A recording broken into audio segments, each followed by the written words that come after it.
Hi, I'm Maddie. I'm Jeremy. Hello. And this is Uptown Swing, Level 2, Charleston.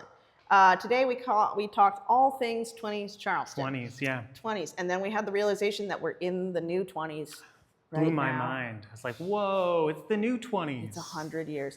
But then we learned the footwork. If you remember, it's very similar to how we first learned Charleston. We all started on the left. We went touch, step, touch, step, touch, step, touch, step. If you want to do the hitches, we started just by standing on the balls of our feet and moving our heels in and out. You can practice going to one side, getting that other foot off the floor.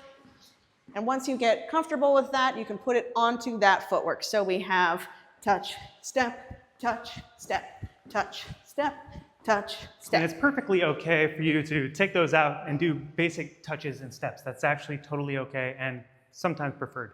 So once we had that, we did it in a partnership where we were facing each other. We have this more upright carriage, and we did touch, step, boop, bap, boop, bap. We did transitions in and out. So if we're in kind of side by side, we can move into 20s this way on the first kind of half. And that's on 1, 2, 3, 4 to get in, and to get out on 5, 6, 7, 8. 5, 6, 7, 8. That's really kind of the transitional moments. Yeah, and then lastly we did a turn, a follower's turn. We had a big windup where we did 1, 3, 5, Catch. 7. Talked a lot about that leader catch moment. 1, 3, catch. Make sure it's a really linear shape, and it should be tap, step, tap, step.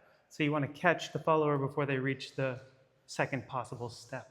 You guys did great. We'll see you around. Bye-bye.